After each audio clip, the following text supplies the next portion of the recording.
राहुल गांधी ने अपनी वोटर अधिकार यात्रा के दौरान सभी हदें पार कर दी। राहुल गांधी ने सियासी दुश्मनी को नेक्स्ट लेवल तक पहुंचाने के लिए नरेंद्र मोदी पर पर्सनल अटैक शुरू कर दिए। राहुल कह रहे हैं कि मोदी ने अब तक जितने भी चुनाव जीते हैं सभी वोट की चोरी के जरिए जीते हैं, मगर बिहार में बीजेपी का ये खेल नहीं चलेगा।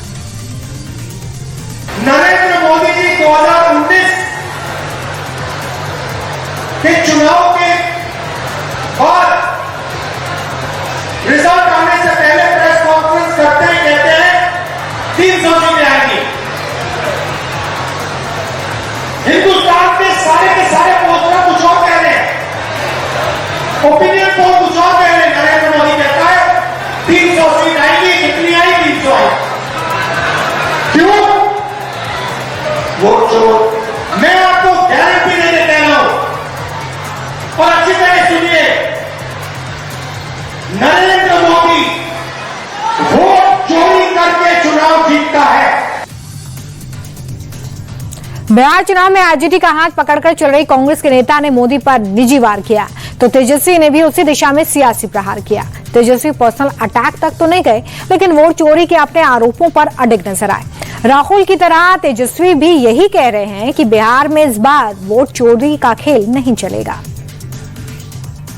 जनता का पूरा जो है आशीर्वाद समर्थन मिल रहा है और जिस हिसाब से वोट की चोरी हो रही है, जनता जागरूक है, अपनी मत की रक्षा करेगी और आने वाले चुनाव में भाजपा एनडीए जो भी जोर लगाएंगे वो नाकामयाब रहेंगे और एनडीए के लोग, एनडीए का फुल फॉर्म ही है, नहीं देंगे अधिकार।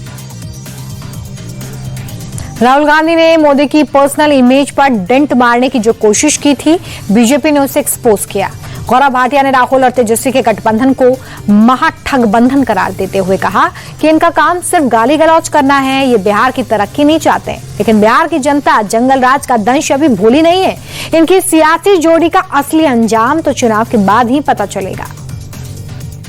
जिस तरह से शब्दों की मर्यादा को तार तार करके, भंग करके, तू तड़ाक पर नेता प्रतिपक्ष जिनको अपरिपक्व भी कहा जाता है, अब वो बड़बोले बन गए हैं, तो ये चेतावनी दे दें संवैधानिक पद पे जो व्यक्ति बैठे हैं, आदरणीय प्रधानमंत्री श्री नरेंद्र मोदी जी, गृह मंत्री जी और तमाम और संवैधानिक पदों पे जो व्यक्ति बैठे हैं, उनके लिए तू तड़ाक करके अपनी बात रखना और शब्दों की मर्यादा को लांघ जाना, ये अशोभनीय है।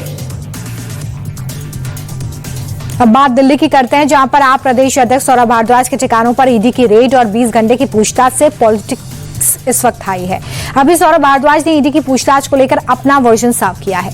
सौरभ भारद्वाज का कहना है कि सब कुछ बीजेपी के इशारे पर ही हो रहा है और इस साजिश के मुख्य सूत्रधार दिल्ली के एलजी विनय सक्सेना है।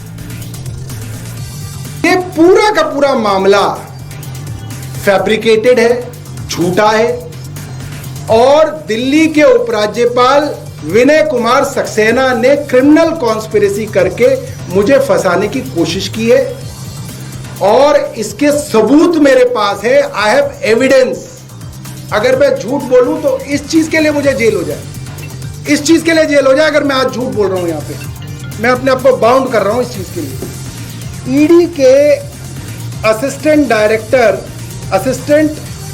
डायरेक्टर मयंक अरोड़ा ने मेरी स्टेटमेंट को अपने लैपटॉप से गूगल ड्राइव और व्हाट्सएप पे कहीं शेयर किया। सौरभ भारद्वाज की तरह पूर्व मंत्री मनीष सिसोदिया भी फायर दिखे। मनीष सिसोदिया ने कहा कि ईडी सिर्फ बीजेपी के इशारे पर काम करती है, जब जिसको परेशान करने का मन होता है उसके ठिकानों पर रेड की जाती है। दिल्ली की जनता इन सबको अच्छे से समझ चुकी है, लेकिन इतना सब होने के बाद भी आम आदमी पार्टी टूटेगी नहीं। कागज पत्तर सब देख डाले, परिवार से पूछताछ, इनसे पूछताछ का ड्रामा किया। मैं ड्रामा इसलिए कह रहा हूं क्योंकि ये पूछताछ, रेड, ये तो सब आजकल ईडी के लिए केवल ड्रामा है। ईडी का आजकल एक ही काम है कि जब जब भारतीय जनता पार्टी किसी संकट में फंसती है, जब जब उसके लिए कोई क्राइसिस होता है, जनता उससे सवाल पूछती है, देश उससे सवाल पूछ रहा होता है, जब जब नरेंद्र मोदी जी से, अमित शाह जी से कोई सवाल पूछा जा रहा होता है, तब ईडी सामने आ जाती है और आके किसी के घर पे रेड करने लगती है।